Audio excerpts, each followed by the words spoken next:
Hər birinizi salamlayıram. Mən Kəmalə Poladova, şuuraltı terapist. Bugünkü mövzumuz bizim düşüncə gücü haqqında olacaq.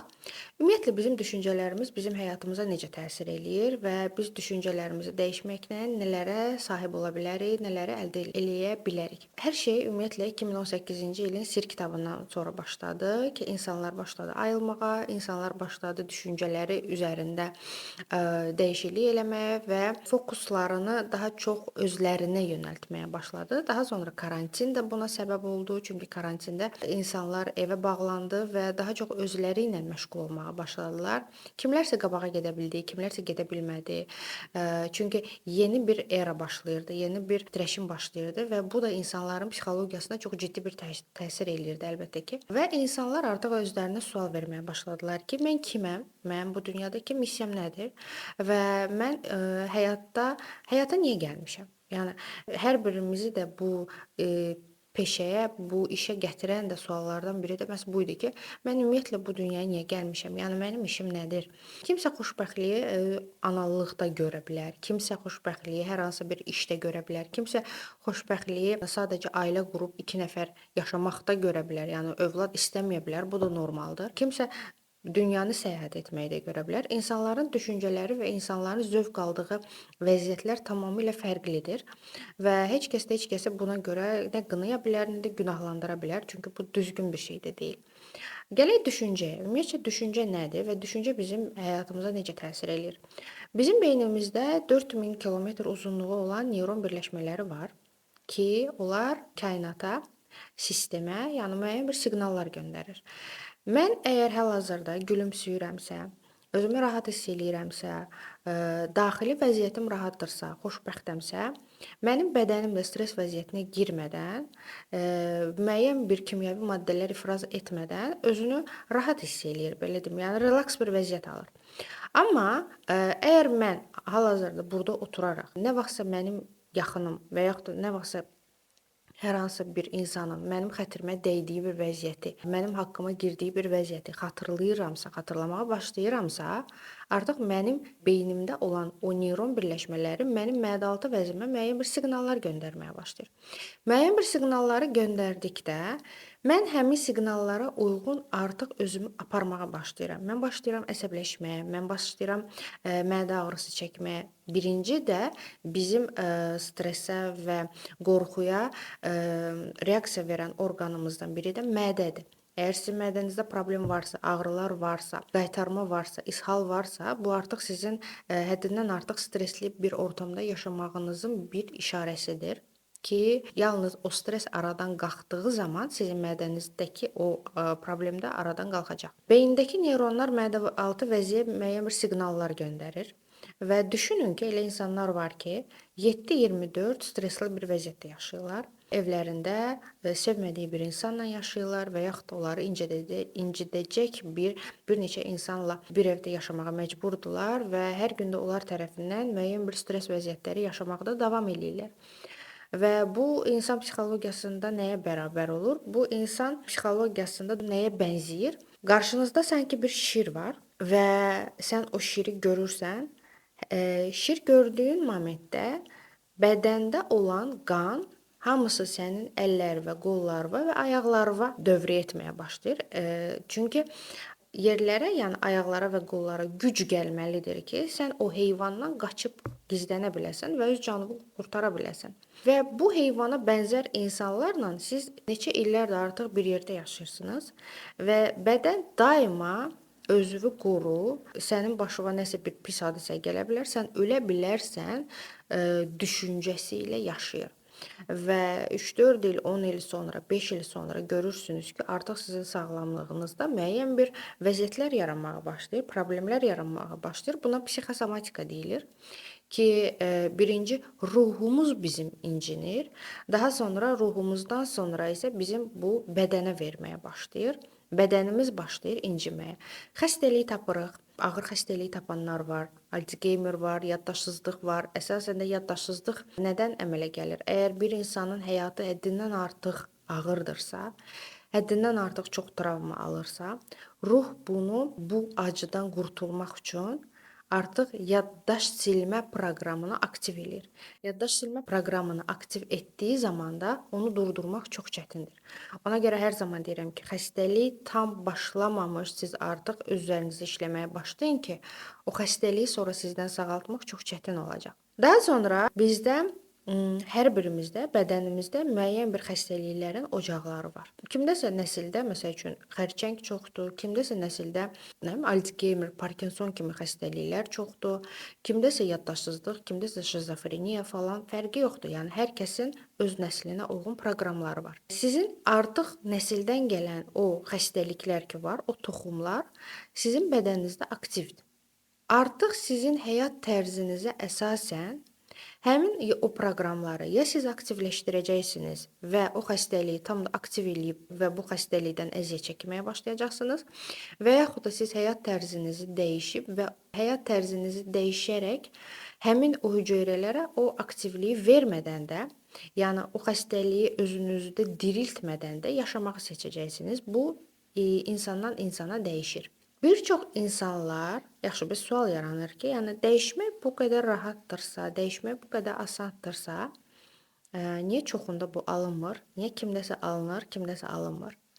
Əgər bir insan dəyişim qərarı veribsə ki, artıq mən həyatımı dəyişəcəm, mən əvvəlki kimi olmayacağam, mən əvvəlki kimi neqativdə yaşamayacağam və bu siqnalı kainata göndərirsə, mütləq ki, ya həmin günü, ya da növbəti gündə siz bir sıxıntı ilə qarşılaşacaqsınız. Bu nə ilə əlaqəlidir?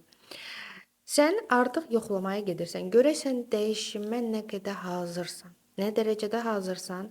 Nə dərəcədə sənin gücün çatacaq buna?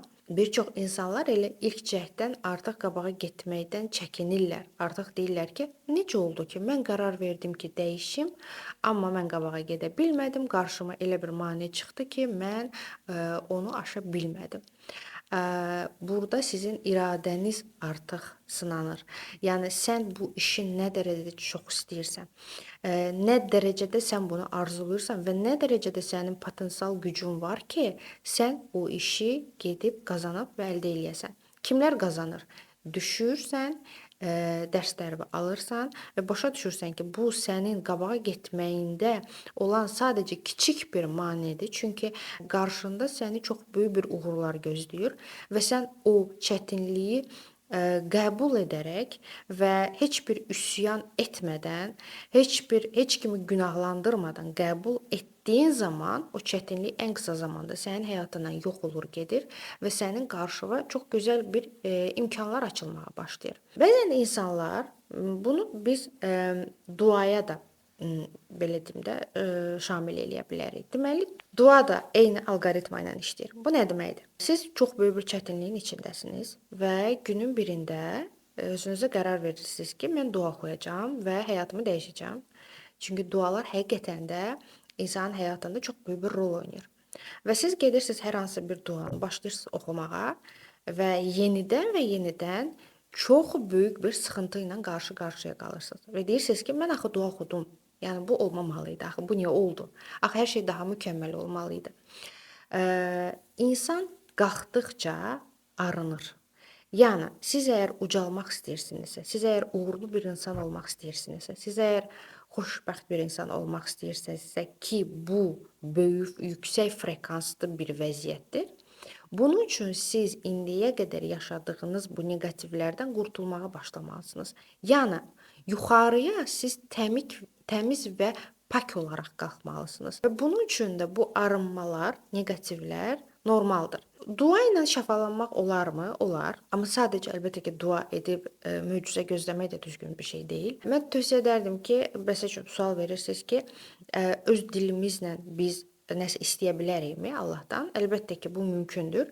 Amma duaların gücü nəyə görə daha güclüdür? Çünki onlar neçə min il öncə yazılıb və artıq neçə milyon, neçə milyard insanlar o duaları oxuyub və Allahdan nəsə istəyiblər və artıq dualarda olan hərflərin o qədər böyük bir gücü var ki, o qədər böyük bir frekansı var ki, siz onları oxuduqda daha tez müəyyən bir nəticələri görə bilərsiniz. Nəinki öz dilinizdə nəsə istədikdə.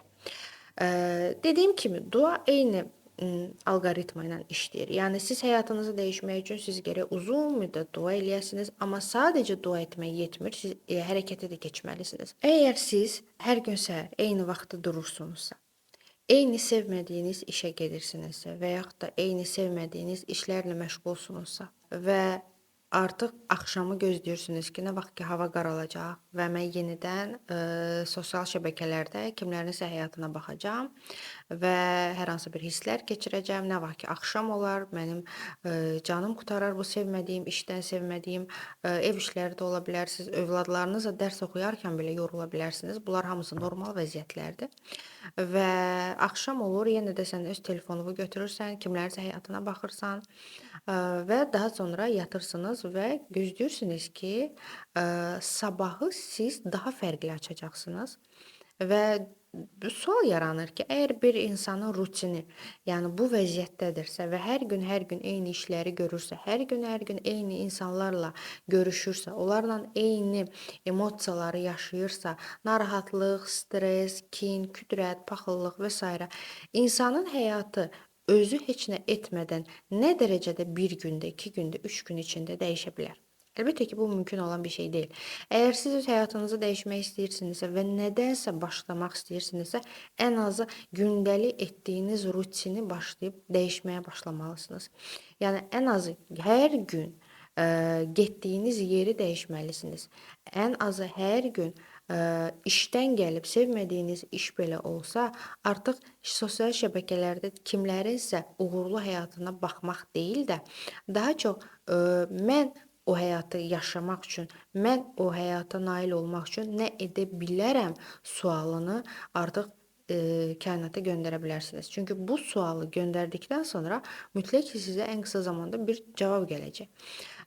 İnsanların çoxu çox hazır, belə deyim, məhsul istəyir və gələn suallarda bunu öz təsdiqini göstərir ki, mən nə edə bilərəm ki, ən qısa zamanda öz həyatımı dəyişim və yaxud da mən bir dəfə ilə bitdi, yəni hər şey yaxşı olacaq.